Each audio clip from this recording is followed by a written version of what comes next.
ऐसी कोई वस्तु है कि जो तीनों गुण वाली है और अनिर्वच्य, ना सत कह सकते ना उसको असत कह सकते हैं। और क्या अभाव, कोई अभाव पदार्थ है? तो नहीं, भाव पदार्थ। सबको अनुभव में आता है, मैं सुखी हूं, मैं दुखी हूं, मैं कामी हूं, क्रोधी हूं, मैं देह हूं, मैं रोता हूं, मैं हंसता हूं, सबको अनुभव में आ रहा है। ज्ञान निवृत्त है, एक लक्षण बताया, ज्ञान के द्वारा निवृत्त हो जाते। ये धोखा है। सिर्फ ये जो माया है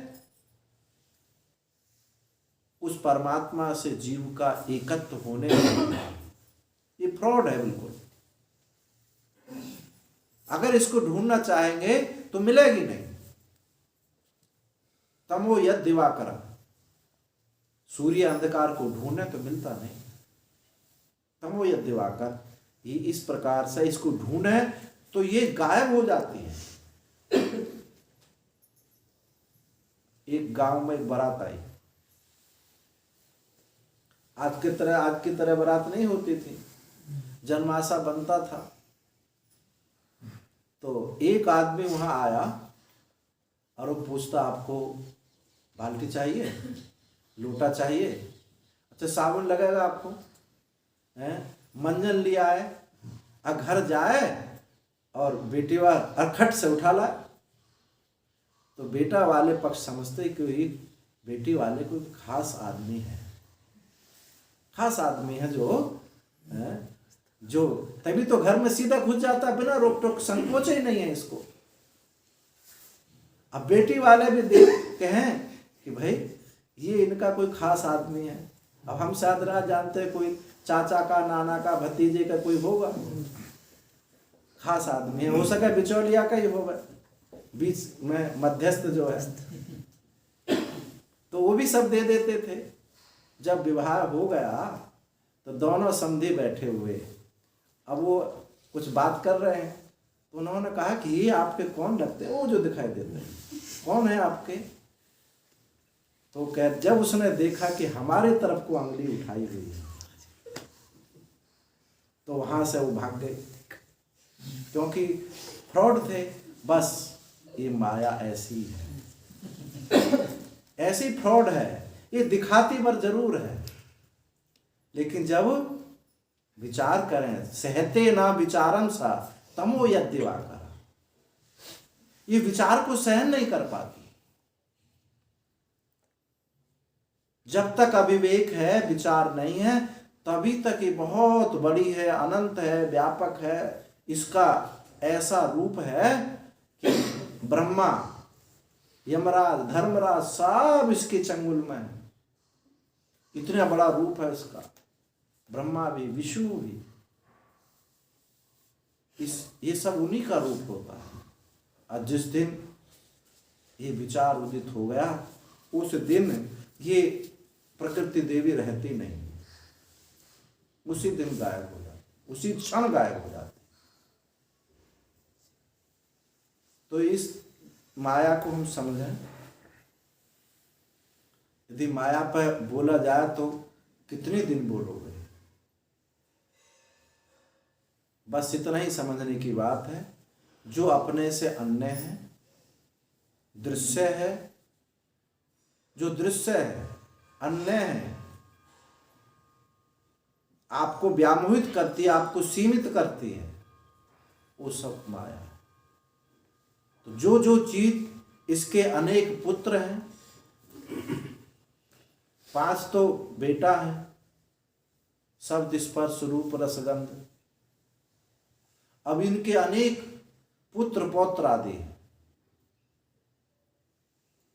और एक से एक बलिष्ठ है। पुत्र बलिष्ठ है तो नाती, पंथी वंती सब बलिष्ठ है। एक भी ऐसा नहीं है जो दुर्बल हो। लेकिन जिस समय विवेक दृष्टि से देखा तो सब धाराशायी हो जाते हैं। जैसे धूप निकलते ही अंधकार गायब। तमो यद दिवाकर, तो स्वभावस्तु प्रवर्तते, कहते हैं कि मैं जो चेतन परमात्मा है, मैं ना मुझ में कोई कर्तृत्व है, ना कोई कर्म है, ना मैं लोक का सृजन करता हूँ, न कर्म फलों को देने वाला हूँ। मैं तो असंग निर्लेप चिदानंद राम सच्चिदानंद दिनेशा। राम सच्चिदानंद ये ऐसे दिनेश हैं और जहाँ पर निशा नाम की कोई चीज नहीं है, ये निशा देवी वहाँ नहीं पहुँचती है सूर्य के सामने। तो उस स्वरूप का यहाँ निरूपण किया। जितना भी कर्म प्रलाप है, ये सब किसका है? स्वभाव का है, प्रकृति का है। अब ये हम इस स्वभाव को, प्रकृति को जाने, इसका जानना यही है कि इसको स्वीकार मत करो। जिस समय आपने इसको सत्ता दी, उसी क्षण ये बलवान हो जाती। स्वीकृति देते ही, कहते हैं ना, क्या चूड़ी को चाची कही तो चूल्हे पर चढ़ जाए। ऐसे कहा जाता था कि चाची कहने से चूल्हे पर बात करते करते हैं बस आ गई। बस यही कहानी है, यही कहानी है कि स्वीकार हमने जैसे किया, उसी क्षण ये बलवान हो जाती है और आपको निगल जाती है। अपने स्व को स्वीकार करें तो ये मर जाती है। बहुत बड़ी दौड़ नहीं है अध्यात्म की। अपना अस्तित्व को, मैं अस्तित्व रूप हूँ, निर्लेप रूप हूँ, असंग रूप हूँ, ऐसे स्वीकार करने से अपने अद्वैता को, अपनी अपरिच्छिन्नता को स्वीकार करते ही ये स्वभाव लक्षण अविद्या मर जाती है। ये इसका अविचार ही शरीर है, अविचार से ही उत्पन्न हुई है, विचार से मर जाती है, विचार की कोई सहन नहीं कर सकती। तो ये श्लोक पूरा हुआ। स्वभावस्तु प्रवर्तते, स्वभाव से सब हो रहा है। परमात्मा तो असंग है, निर्लेप है, और वो मैं ही हूँ। असंगता, निर्लेपता, वो मैं ही हूँ, मैं ही अनंत हूँ, व्यापक हूँ। इतने से ही ये हमारा जो शास्त्रों का, शास्त्र संत महात्मा जिस तत्व को बताते हैं वो यही है। और युक्त हमारा सोपान है, साधन है। बिना युक्त हुए, बिना कर्म योग हुए, बिना भक्त हुए, बिना वैराग्य हुए, बिना जिज्ञासा हुए, ये राम दिनेश जो है प्रकट नहीं है। इसलिए कहा मोक्ष काम सामग्र्याम भक्ति रेव गरीयसी। मोक्ष की जितनी भी सामग्री हैं उनमें भक्ति श्रेष्ठ है, क्योंकि सरल है, सहज है। भक्ति क्या है? कर्मयोग।